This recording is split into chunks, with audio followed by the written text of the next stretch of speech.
All right, so this is part 2 of the video series I was just talking about. So we just finished talking about Theta Theory, introducing Theta Theory. And as part of that, we introduced the VP internal subject hypothesis. So here is a tree we had. So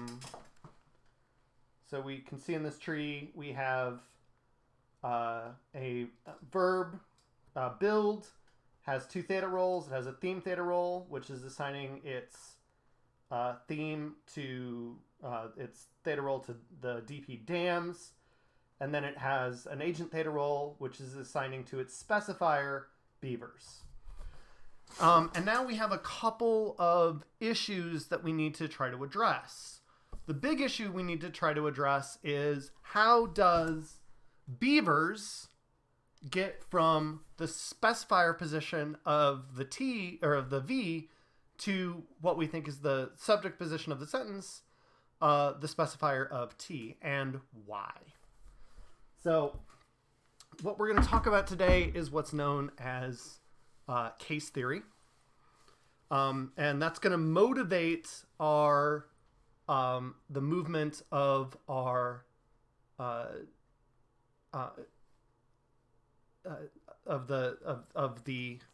arguments here. So the basic idea that we're going to try to get across is that arguments, so things like beavers, things like dams, in our sentence, beavers build dams, need to have 2 things to be allowed to be within the sentence. They need to have both a theta role and they need to have something called case.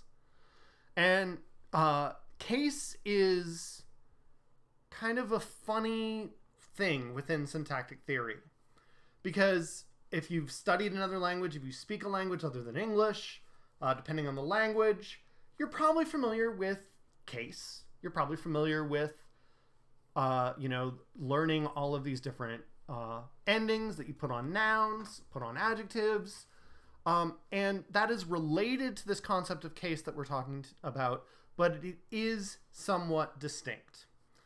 And I wish syntacticians had better naming conventions than we do, but we don't. So we are talking about what is called case with a capital C, and we distinguish that from case with a lowercase c. I am not joking here. This is the critical distinction that we're talking about. So when we're talking about morphological case, so the types of things that distinguish between those different endings that show up on our different markers, that's case with a lowercase c. And the type of case that we're talking about today is capital C case. And that is and sort of an invisible hand of licensure that allows different things to exist within the sentence. To make this even more confusing, we use the same terminology as the lowercase c case. So we're going to talk about nominative case, accusative case, and so forth. Again, in a language like English, these really don't surface in any meaningful way outside of our pronominal system. And even there, they surface not so much. But we don't really see the reflex of any morphological case, but we do see the requirements of case with a capital C. That is that nouns seem to have a requirement that they be licensed in some way. And that's really what case with the capital C is that nouns need to have something that is allowing them to be pronounced within a sentence. So if you want to think about it that way, that's just another good way of thinking about it. The terminology is clunky and it is confusing. We're going to run into some more of this kind of clunky, confusing terminology in this video and in future videos, and I'm going to do my best to try to explain some of it as best as we move along. Okay. So again, we have our VP internal subject hypothesis. And the core idea there is that things have to be of a local relationship. That if we are going to have a local, if things are going to be in sort of a local, that if something's going to license something, it needs to be local. So the only way that we can sort of allow the agent to get its theta role is if it does so in a sort of within that same maximal projection or nearby in some sort of defined sense. So we're going to want to have the same sort of principle guiding our case principles. And we're going to also want to ask what are these case principles? So we can start again by building the tree that we just had. Our beavers build dam tree.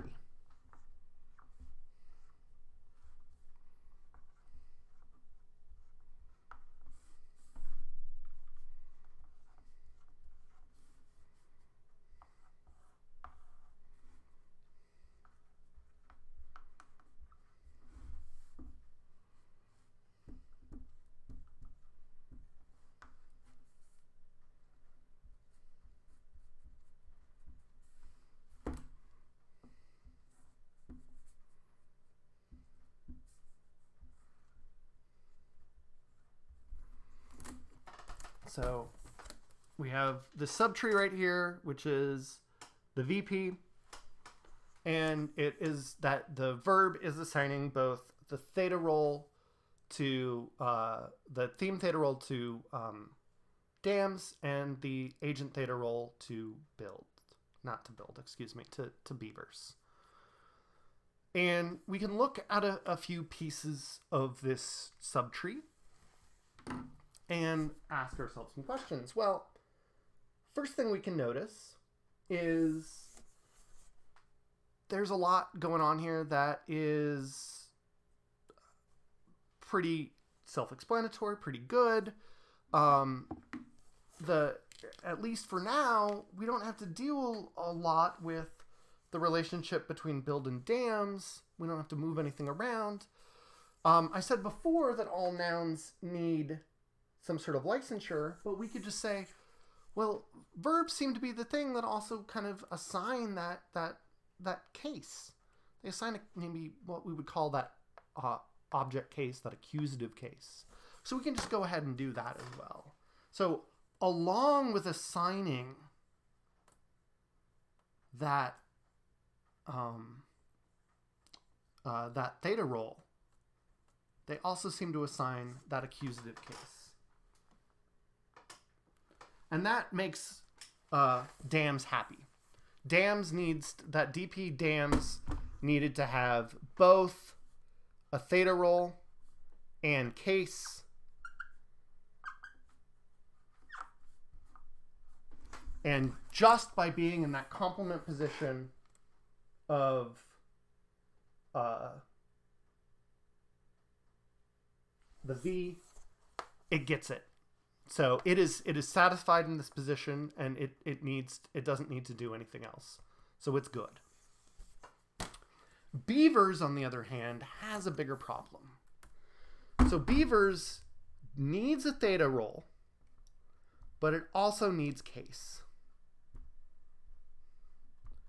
Because every DP, every argument, well, CP arguments probably don't need case, but every DP needs both a theta role and it needs case. But we have a real problem here with this VP internal structure, at least for now, in that the DP is receiving its theta role,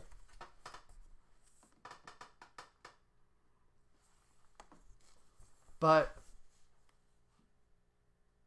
maybe it's not in the right place to get that case. Which is, not a problem, because ultimately that's not where we want it to be pronounced. It's not pronounced in this position.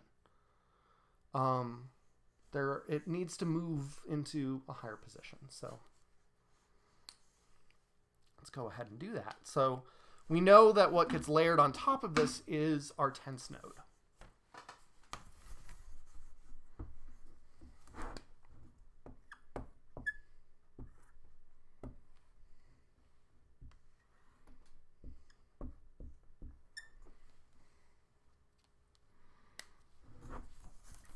So on top of our VP is our tense node.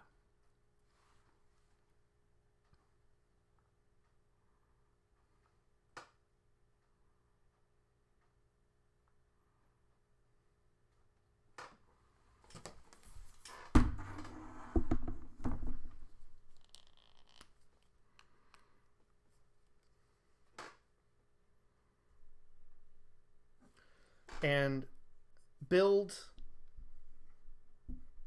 So we have a null tense. It's minus past.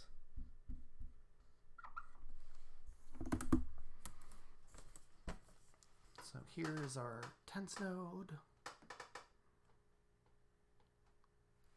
And so we want to think about, we have Beavers here.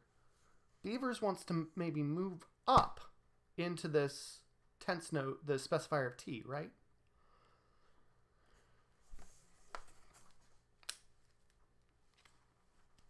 Because that's where we've been putting our. So if we move Beavers up here,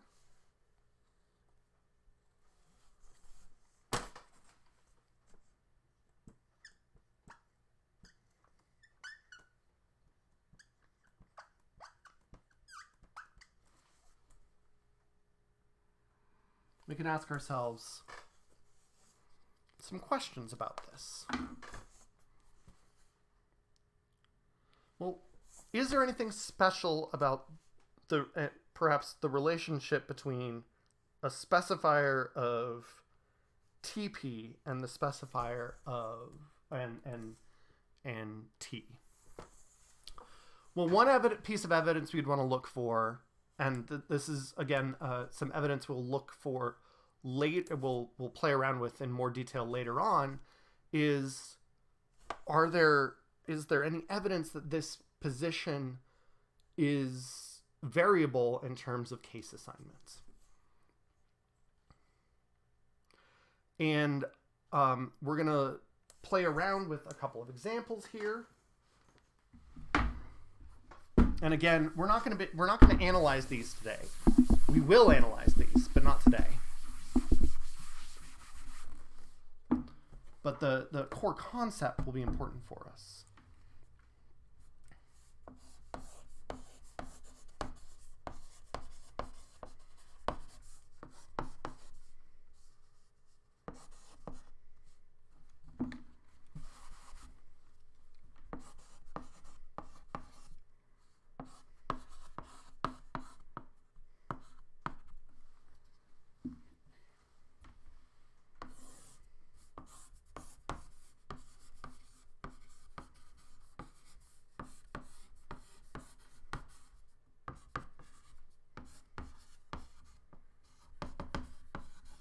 So the two sentences I want us to look at are the sentences, John seems to have left versus it seems John is leaving. And again, we're not going to analyze these in great detail today, but just notice the key difference between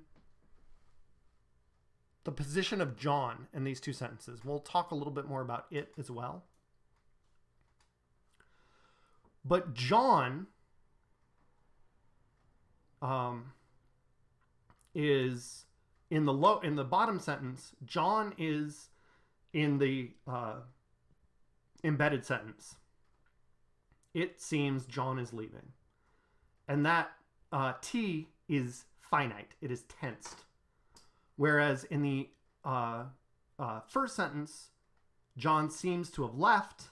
The sentence is non-finite, and I can't reverse these. I can't have the opposite orders. I can't say it seems John to have left.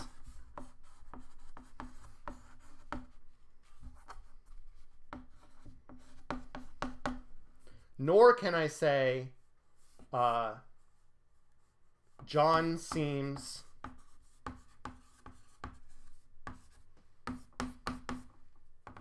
is leaving.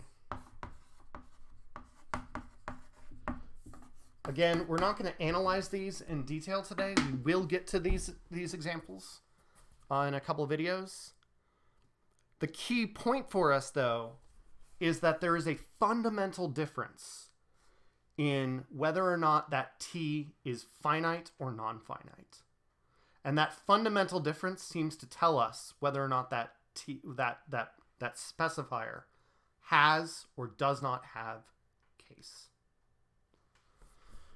So in John seems to have left, and we'll see why this is later on, there is no case in that position, and in this one there is case.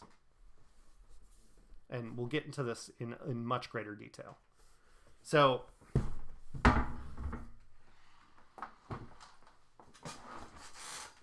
in our sentence here, Beavers raises into this into the specifier of T position. And there it is now satisfied its theta position, its theta role, by being in that specifier of V and getting its theta role from build. And then it is getting its case from the finite T in that is in the TP.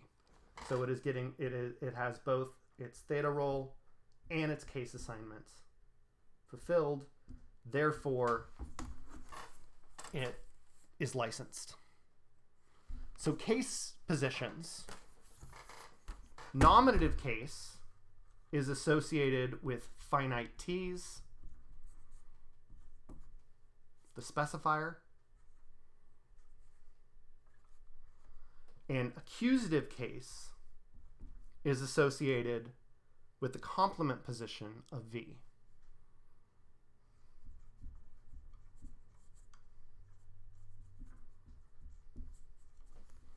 So, and those are the two case positions that we've seen so far. You can also find other case positions like complements of prepositional phrases. Probably receive something like accusative case as well. So, but the core idea behind these two things are that you get two requirements. You have to have a theta role. You have to have case. To be an argument in a sentence. The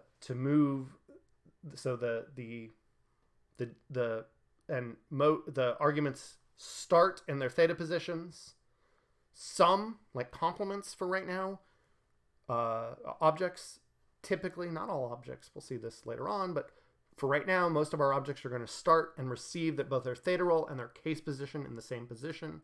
Subjects start in the specifier of V, raise to the specifier of T to receive case. I want to look at one more example. And this is an example where, going back to our notion of theta assignment, but looking at theta assignments where we saw examples last time. Actually, we're going to look at two more examples today. We're going to look at one really simple example, which is going to show us something really, really nice. We're going to look at one more complicated example. The really simple example is we looked at examples last time with our theta assignments, which are theta roles. We had verbs that took one theta role, verbs that took two theta roles, and verbs that took three theta roles. Well, there are, in fact, verbs that take no theta roles. And these are weather verbs. So verbs of like rain, snow, and so forth. And what we find with these verbs is that they still require a subject, but they require a very particular type of subject. They require what is known as an expletive subject. I want to talk a little bit about why this is. So we look at the verb rain. You can't say, really, the sky is raining. You know, maybe you can in like a metaphoric or poetic sense, but in a general sort of like talking about the weather, you're never going to like walk into your house soaking wet and be like, oh boy, the sky is raining. You're going to look like a crazy person. So you say it's raining, or it was raining. And that it is a pleonastic. It's not really serving any function beyond a grammatical function because it's required to be there. It's not referring to anything in the world. And that's different from the it's of like a pronoun. So like, will you hand me that book? It's on the shelf. Well, that it has reference. That it is referring back to the book. Different it, totally different it. This it that occurs with these weather verbs is an it of grammatical requirement, grammatical necessity. So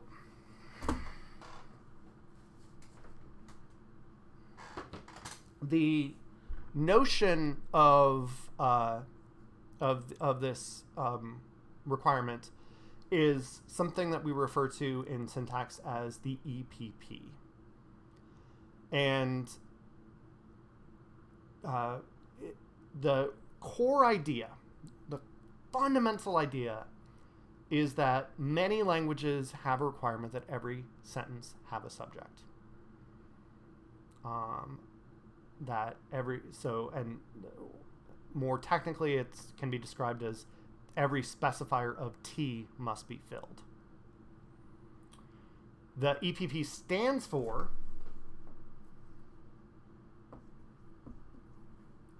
the extended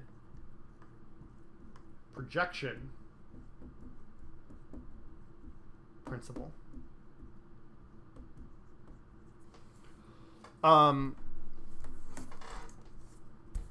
Which I've written up here. And this works in the framework that we're building, this sort of definition, or the stand-in, because we still have a notion of projection. Our version of X bar requires projection. So the projection principle is this idea that lexical content be sort of projected throughout the sort of the tree structure. So, you know, our requirement that a head project all the way through its bar levels is the projection principle at work. More modern versions of syntactic theories really don't have the projection principle in the same sense. So having something called the extended projection principle kind of doesn't make as much sense. So there's been a move to rename the EPP the extra peripheral position, which still kind of encodes the same idea that at the very edge of the tree, that position must be filled, that TP position must be filled. But basically, the core idea is that the subject must be there. You must have a subject. So let's look at, it's very simple, this idea. But there's a couple things to keep in mind with our various notions here. That if we have a VP like rain, we'll have our verb rain, and it assigns no theta roles. It has no theta roles to give out, so its specifier position is going to be empty. Its complement position is going to be empty. Like so.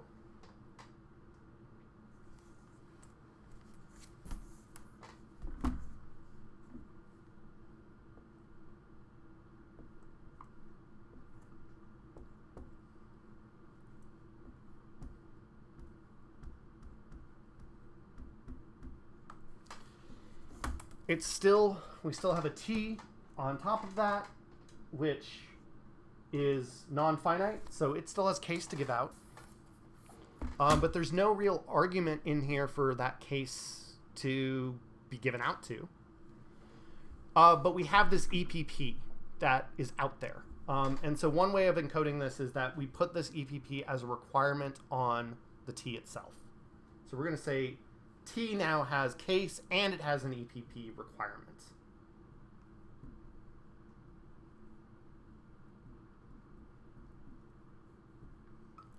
So what happens is that the syntax goes, oh no, we need to pronounce this sentence. Like, we need to be able to talk about the fact that weather is happening. So what we're going to do is we're just going to grab this sort of meaningless it and just jam it in there. And so that's what we do. We just grab it, and it is going to satisfy both our case and our EPP. And so that is our expletive it. We're going to see expletive it showing up a lot more. We saw it earlier in those examples with seams as well. It's going to become a little bit more important for us. But so we can see some some examples with no theta roles as well. I want to turn now as well to look at some more interesting examples where we can see this sort of interaction of movement and theta roles.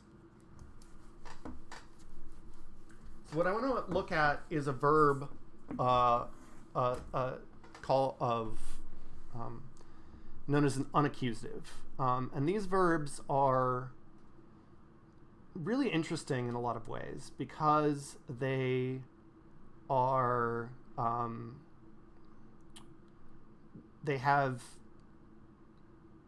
they're intransitive, but they're not intransitive in the same sense of like sleep that we saw last time. So the verb sleep, John slept. Well, John slept. John is like the experiencer. I mean, maybe not really an agent of sleep, but who cares? He's still like the understood sleeper. Like, he is the one doing the sleeping. But unaccusatives, the subject of the sentence is not the for it to be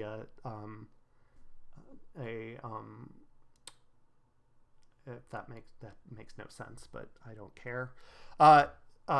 It is the subject is the understood theme. So if we take a verb like arrive, the train arrived. The train is not doing any arriving. I mean, it kind of is, but it's not like volitionally arriving or experiencing arriving. I hate the names for thematic relations. But it is not doing. It is being arrived. But we can't say that. So we can't say the conductor arrived the train. That's ungrammatical. So there's something odd about these types of sentences. So they receive a theme theta role, but they do not receive accusative case. And this is actually part of a larger phenomenon known as Bertziau's generalization, which is that if something, if a verb doesn't assign a agent theta role or an external theta role, that's agents, experiencer, anything that sort of assigns a theta role higher up, it doesn't assign accusative case. We'll have to deal with how that is sort of structurally encoded later on. Right now, we'll just say this is maybe a lexical property of the verb. But I want to do a tree of this just to sort of illustrate how this can be done. So we take a verb like arrive.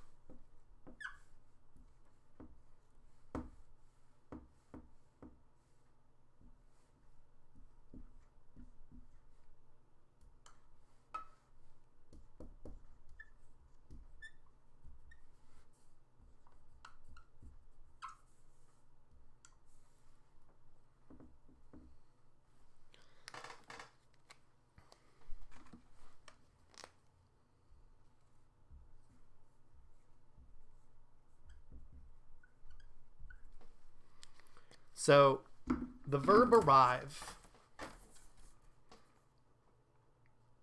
is going to assign a theme theta role to the train. But it is not going to assign accusative case. That, again, follows from Bertzio's generalization.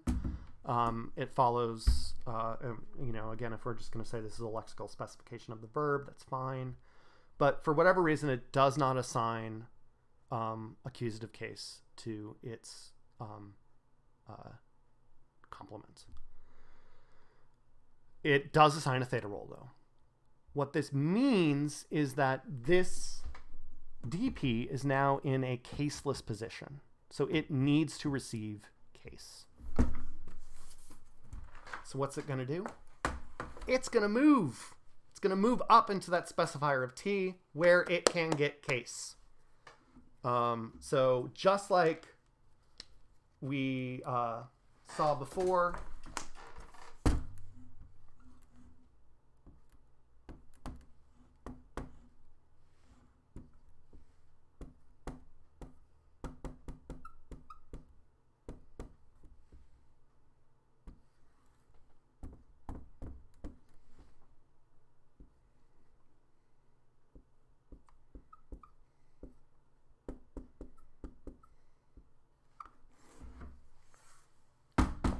so if we have a tree like this, where now we have an empty specifier position of the TP, we have a finite T, which can now assign nominative case and has an EPP feature. Well, the train will move from this position up here into